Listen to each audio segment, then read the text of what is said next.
Blaring Out with Eric Blair show. We're backstage here at the Key Club for the DimeBash, and I'm here with Dave Lombardo, drummer of Slayer. Dave, what's up? How you doing tonight? Excellent, doing really good. How did you get connected with the DimeBash, and what do you love about doing this? Well, I met Rita maybe about a year and a half ago up on Mayhem Festival when Slayer was playing, and we became really, really good friends, you know.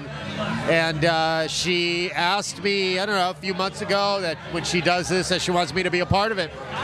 And I can't turn down. I love doing these things. I love jamming with other musicians, and it's just part of me. So it's my gift to her and to Dime, you know, to be a part of this.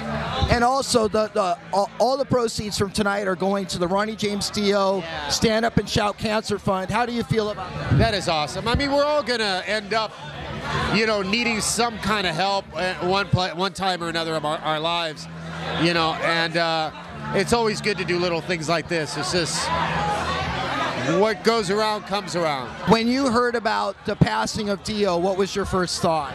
I was like, whoa. It's just the realization of mortality. Yeah. You know, that, you know, you looked up to these people ever since. I mean, I looked up to Dio, you know, ever since I was growing up. Rainbow, you know, Heaven and Hell, or no, Black Sabbath, you know, and now with Heaven and Hell. And then to know that he's gone, that you'll never have a fresh recording of that voice again. I mean, it hurts. Just like all these other artists that passed away. Dime, my God. I mean, that guy just recently, I mean, believe it or not, I really got into Pantera, you know, because of Rita. And he was an amazing artist. Yeah. You know, I never realized that he was so phenomenal. Are you a spiritual person? Yeah, I think, yeah. I'm into the metaphysical. I know spiritualism. I mean, I was born and raised a Catholic, but, you know, my parents were, I mean, I was born on an island. You know, there was practicing, you know, whether it's Santeria or Voodoo, whatever it is, you know, it's part of my culture. So, yeah, I do believe. World Painted Blood. Now, I actually have the CD, but I got it like right when it came out. The record company sent it to me, and I listened to it over and over and over again. And I'll tell you, Slayer is the one band that if you listen to it really loud in your car, you will lose your hearing. Huh? Yeah, exactly. That's been my experience. Yeah, I know what you mean. Yeah, because I mean, you can't help yourself but turn it up, Exactly. You know, because it feels so freaking good. It does. You know? It does. And I don't think there's any band that is stuck to their guns for so long and has just put out consistently great, kick-ass, offensive records. And still 4 original members. Yeah. Which is a beautiful thing, man. Like Priest and like Sabbath, you know? Yeah. So, you know, it's awesome. It's a good feeling, man. It is. So to be a part of a legacy like this, do you ever pinch yourself? Yeah. Because sometimes, you know, I feel like I'm humble. Sometimes I'm too humble. Sometimes I'm like, I don't realize who I am. That's, dude, you don't know who you are. I go, no, I don't. I'm sorry. You know, so I do have to pinch myself. Isn't that the way it works out best, though? I mean, if we really... Can you imagine how terrible it would be if I'd be here with an attitude and all arrogant and fucking being like, you know, I don't need you. You know, no, we're sitting here, we're talking, you know, sharing. It's a good thing. I mean, to me, I think that the real legends of rock, and I've interviewed Tom Hanks and Tom Cruise, and a lot of these guys don't have an attitude either, and I think it's because they're there.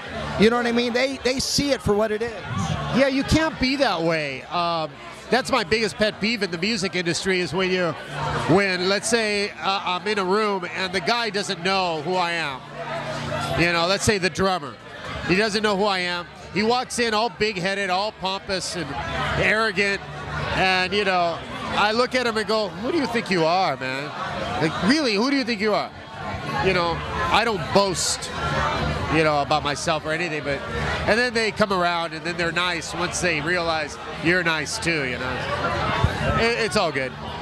Each his own. So now, Now, I spoke to you once before about the song Americon. Yeah. How much input did you have in the writing process on this album? I think I gave a lot on this album. This album, I poured my soul out on this record because I was going through a real difficult, turmoil in my home life, and so this album really has a lot of me. And I spent a lot of time with the guys and working out on the songs. So I did put a lot of my time and effort. And what now, as far as the song Americon goes, tell me what inspired that? You were there in the birth of that song. Carrie was playing a riff, and I was standing a few yards away, and I go, "Hey, what is that?" And he goes, "I don't know. It's something I started. I don't know where it's going." I go, "Keep playing it." And I started giving him variations of that guitar part, and the song grew into Americon. Musically, I don't take any part in the songwriting. I mean, not in the songwriting, in the lyrics. I just do the music. How do you see your lyrics affecting other people's lives? Sometimes it inspires them. I don't see anything coming negative from our music, except the people that are very mentally unstable that will use a song or a movie or a book to do harmful things to other people, and really that's the unstableness in their mind. It doesn't have anything to do with the music. Now you have your own band, Philm, and I just saw you guys play at the Whiskey a couple weeks ago, and you were amazing. You liked it? Yes. Awesome. What's inspired the name? Honestly, there's probably another definition to it, but my definition of the name is when you have a drink, you're sober. Let's say you're sober. You have your first drink, or you smoke a little herb, if you're in California or in Amsterdam, whatever. And you smoke a little herb, there's something that happens, something that covers that, is like a scrim. It's like a veil. And that's the film of taking something toxic, like whether it's smoking, whether it's eating mushrooms, whether it's acid, whether it's that moment where everything becomes altered. That's the film that comes over you. Now, one of the things I loved about your live performance, because I haven't heard any recorded material, is how progressive you guys are. It's almost like you're a progressive rock band. It's not progressive in the sense of Rush, or Dream Theater. It's maybe progressive in the way of Jimi Hendrix, Cream, Black Sabbath, Led Zeppelin. It's more, it revolves around the trio. Bass, guitar, and drums. That's it.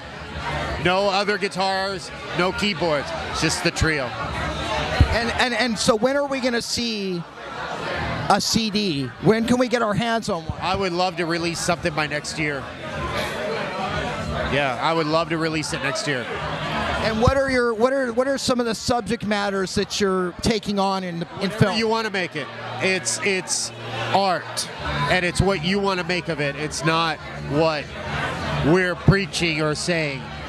It's all rhythm and melody and sound and textures. It's nothing to do with sending a message. Dave Lombardo, thank you for being on the Blaring Out with Eric Blair show. Eric. You're the man. Thanks, man. Blaring Out with Eric Blair with Dave Lombardo of Slayer. Signing off. Yeah. The Blaring Out Show.